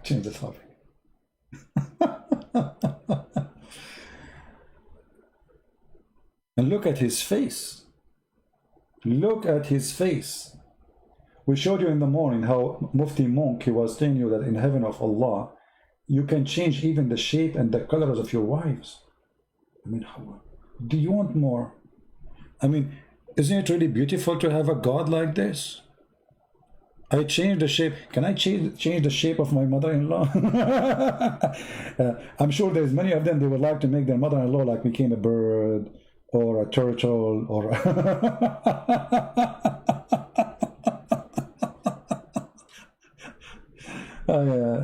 I remember once I went to visit a friend and he told me that his mother-in-law, she's giving him a hard time. So I went to his place and I knocked at the door, and then a woman, she opened the door. I said, hello, etc. person, he's here. He said, oh, I'm his mother.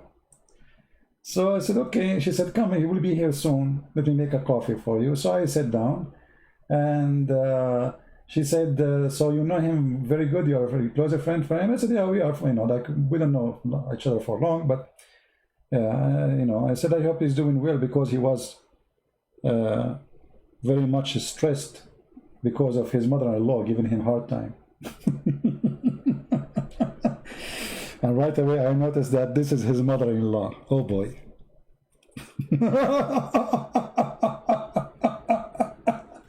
You should see her face.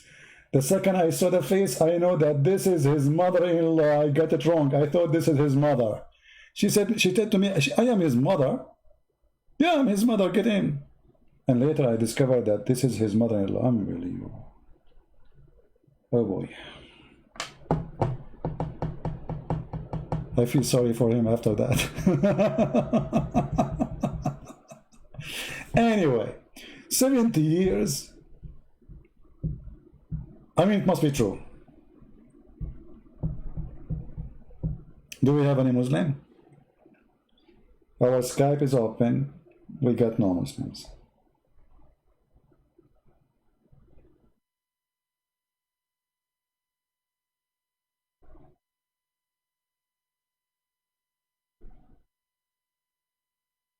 I'm just looking, maybe we can find if somebody text me or something. There's nobody.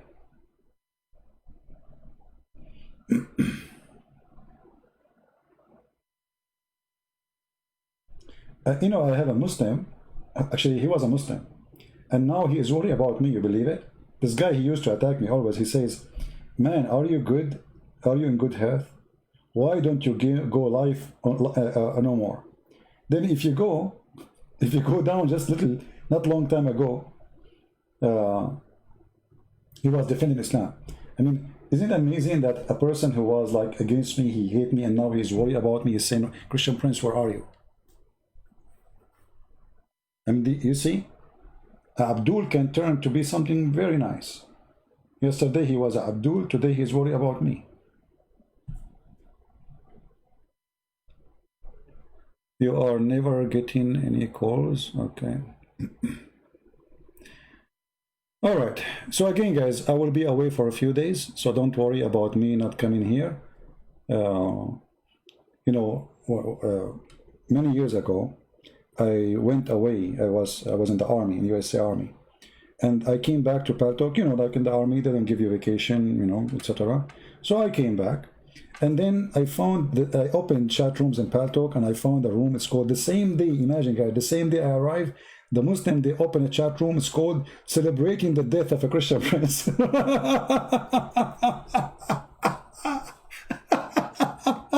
They have a party. They have a party, mashallah, brother. He died, brother. Mashallah. Mashallah, brother. And then I went to the co-admin in Paltalk. You know, there's an admin, like, you know, on YouTube, you complain. So I went to the co-admin. I sent him a message. I said, there's a room, it's called Celebrating the Death of a Christian Prince. Is that allowed? And he said, what's your business? I said, I'm a Christian prince. Don't you see my name? So he said, so you are saying you are not dead? I mean, have you ever heard of a stupid fool more than this? He said to me, so are you saying you are not dead? I said, duh.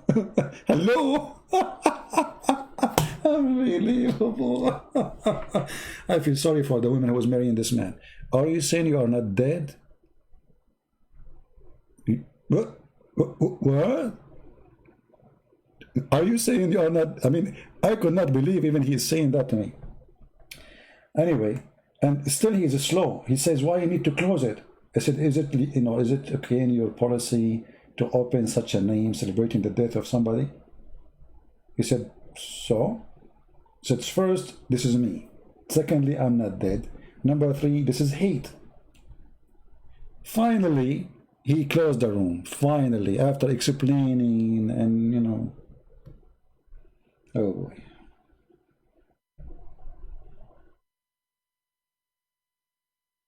We have a Muslim here, but he called us a while ago. I'm not sure he is online. Let us text him.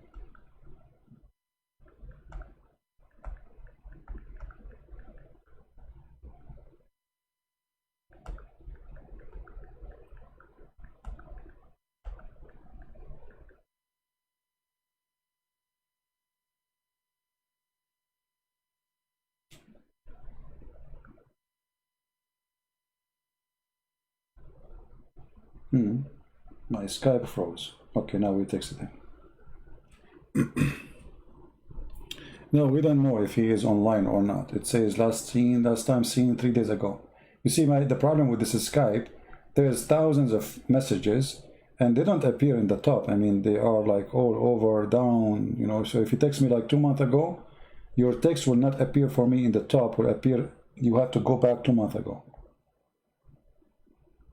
You know? Anyway. Yeah, I was in the army. I am not a kind, you see, I'm not a coward. I have no fear. That's why I joined the army in the time of war, where it's guaranteed they will send you to war. I did not join the army when the army is not in war. I joined when the army is in war. So, but I mean, this is not a big deal for me. But you are saying you were in the army? Yes, I was. But how much hate some people they have. Imagine if somebody is a Christian, he open a chat room celebrating the death of somebody. I mean, that's disgusting, isn't it? We don't do that, and we will never do that. Do we have any Muslim when I call us? Pray for Armenia, but support Armenia, not only pray. You know, for me, I prefer those who do, not only say. I wish I can do something. I wish really I can do something. But Armenia needs support, not only prayer. This is war. And the enemy is so big, and Armenia is so small. And I hope the Lord, He will make many support. We have somebody calling. Let us see who is he.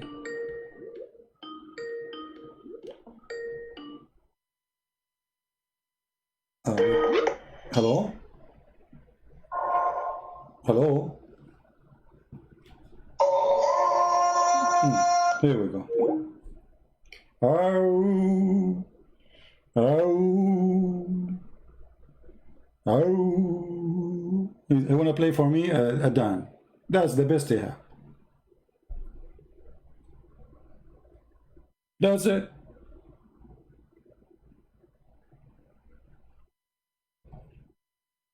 The voice of Shaitan. And look what you did. You made me make fun of your Quran. Why you do that? Why in the world you do that? Why you bring insult and injury to a book made by a false prophet? Leave the book alone.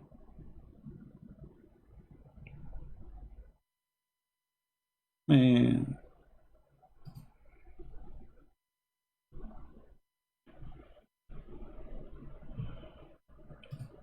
Let me play for you something useful, my friend. Something beautiful. This is our Lord prayer. Let us clean our ears from the faith of Muhammad and his teaching. This is the same language our Lord the Messiah he spoke with. The same words as it is.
Have a lot of lama, the song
All right.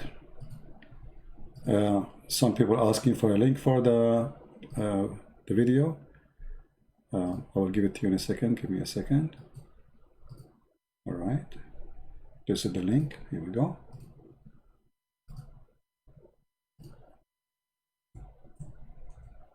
I mean, to the Lord, God is not about a song.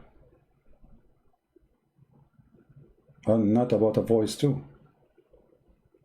There's many people that have nice voices, but they are singing to the devil.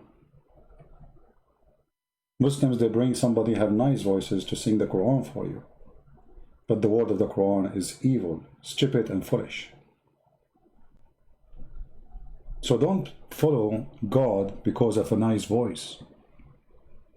The Lord, He said, from their fruits you shall know them.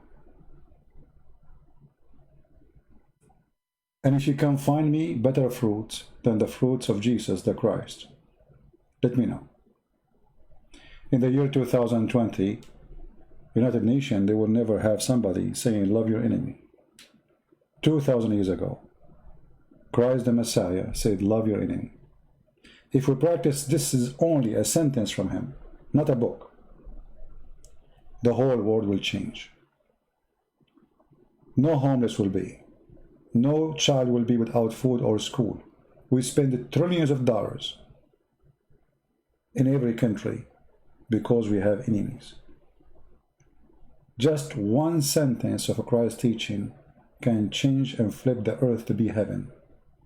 You do not need to go to heaven to see heaven if you follow Jesus. If the whole earth follow Jesus, heaven will be here right now on earth. Love your enemy. Simple, easy. I do not need a book to memorize. Love your enemy.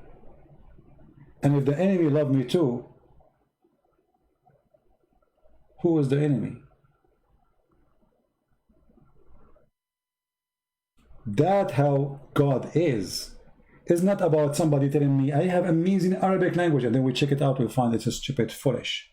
We memorize the book, and then we find that they are memorizing a book they don't understand.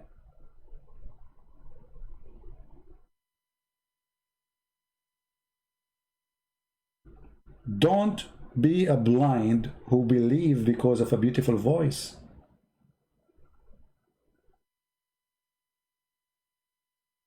Be a believer in the beautiful God who have a beautiful fruit.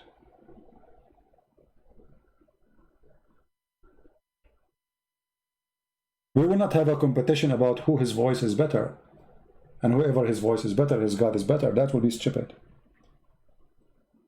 And because Islam is very shallow, stupid cult, they think they can fool you by bringing you someone who recite the Quran in a nice way. But the same guy, he can recite anything in a nice way and people will love it. What about the meaning? I shared the link already, my friend. Here we go. This is the link again for the video. I want to say thank you guys for being here. Don't forget to subscribe to my Patreon account so you can be following us, because we changed our channel. Like today we are in a Christian Prince account. I might go in a different place, you never know. Different channel, which means to trace where we will be. The best way is to subscribe to certain pages like Facebook, Patreon, minds.com. This is how you can always be updated in case we lose this channel. Satan is angry from what we do. A lot of Muslims leave Islam in this program. Some they call life and they denounce Islam life. And we just got one yesterday who left Islam. And many they leave Islam without even saying, life on air, I'm out of Islam. But because what we do is extremely important, we have the reference, we have the proofs, we have the logic, and we have the truth in our side. And that is the most important. And because they knew they are no match to the truth, not to me, I'm no one. The Lord, the Messiah, he said, I am the truth. I am the resurrection. I am the Alpha. I am the Omega. I am who I am. And because we have the Lord with us, who could be against us? We are victorious. And we don't want to make a victory against Muslims. Muslims are victims. They are poor people, they've been lied to. We want to make victory against. We should always love the Muslims and fight the devil. Otherwise, we will be the same as Muhammad himself. He was a devil, and we will not be accepted to be devil like him. Remember, we just said, Christ said, love your enemy. So we pray for the Muslim to see the truth, and the truth will set them free. We pray that what we see here is going to be a clear evidence for them that Islam is nothing but a false cult. When they see Islam as a beauty, we could not find this beauty, and we made a challenge live on air, and not a single Muslim could find us one thing as beautiful about Islam. Beating women and wife is not a beauty, is ugly, disgusting. Sexual abuse to children is the Lord, the Messiah, he said, it's better for you to put a milestone in your neck before you hurt the little one. Put a milestone and throw yourself in the deep ocean. You better do it now before you do an act against little children. Muhammad, he did. His lust could not stop him from abusing even children. Fruits, my friends, is what we follow. How we will know the Messiah when he come back? Is that by a picture some people publish it? No. He will be coming as a King of Kings over the cloud with his angels, and you will know him right away from his fruits and his power and his ethic, for he is holy, and the holy will never do anything except holy, for it's against his nature not to be holy. So we follow the holy Messiah. Who you follow? His name is a glory. His name is unique. His name is a miracle. All the prophet of God did miracles. The Messiah, he is the miracle. He himself is the miracle. For God is a miracle. They say to you, don't believe that Jesus is God. And then you ask them, where is Jesus now? They say he's in heaven. I mean, who is the fool? Where is Muhammad now? He's in the grave. And what is Jesus? He's a prophet. And who is the greatest prophet? Muhammad. So the greatest prophet is in the grave, and the lowest prophet is in heaven? That what we say, or what we call stupidity, is amazing. Who is the one who will destroy Satan, Muslims? Jesus. Who will bring victory over evil in this earth? Jesus. Who is the one who is coming back to bring victory to God? Jesus. Who is the one who is going to rule the whole earth? Jesus. Who is the one who in Satan he see him, he will melt like salt? Jesus. This is all in their books. And yet they say to you, Muhammad is the greatest prophet. The stinky Muhammad is the greatest prophet. The Muslim, they bury Muhammad after 3 days because he became stinky, and we have all the reference. Bury your friend, for he became stinky. That's what it says. Ibn Abbas said so. The stinky prophet, he promised them that when he died, his body will never be consumed. They did not bury him for 3 days because they believed him.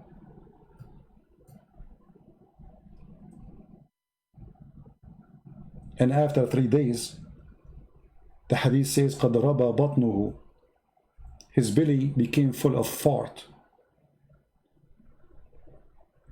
And he started farting. He stink. Imagine you are dead in the desert, in the heat of Mecca. There's no refrigerator, no freezer. And they did not bury you for 3 days. And then whatever food you ate before you die is digested by the bacteria. And then you start farting. They believe what Muhammad said. He said to them, oh, pray for me every Friday, for your prayer will be supplicated for me or submitted to me. And here the Muslim translates falsely. It says blessing, it says pray. The companion said to Muhammad, how our prayer is going to submit it to you when your body has decayed. He said, Allah has forbidden the earth from consuming the bodies of the prophets.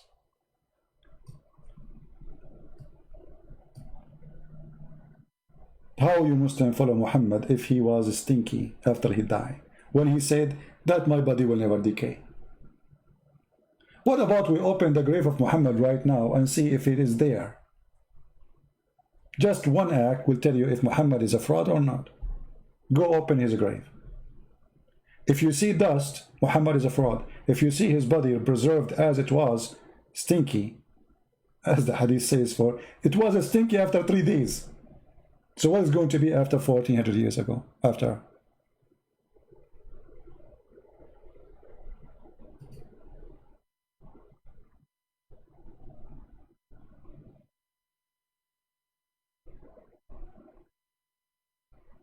So my friend, my family, my brothers, my sisters, Muslims, we love you.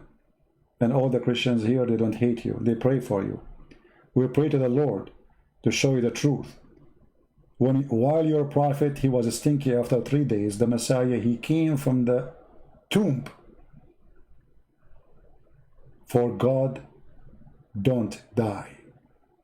They killed the flesh. He said, you can destroy this temple, I can build it in 3 days. And always 3 days is for a reason. Otherwise, he can come back after a second. 3 days to tell you that we have one God, the Father, the Son, the Holy Spirit. And you will notice that Muhammad, even the word 3 days, he copied it and he have it in the Qur'an all over. In the Hadith all over. If you want to fast, you have to fast for 3 days. A prophet, he said to Allah, give me a sign. He said to him, you will be mute for 3 days. Mary, she have to be mute for 3 days. 3 days. Can Muslims explain to us why 3 days? They cannot. For Muhammad was nothing but a thief. He steal, but he do not know why. But we know what the 3 days present. Even when Allah, he speak about himself in the Quran, he start with the 3 names. Can the Muslim tell us why 3 names? In the name of Allah, Ar-Rahman, Ar-Rahim. Why 3 names? He was a thief stealing from the Aramaic. In the name of God, the mercy, the merciful. You can go right now to any Aramaic church, you will see the word Rahimu. Rahman. Thief.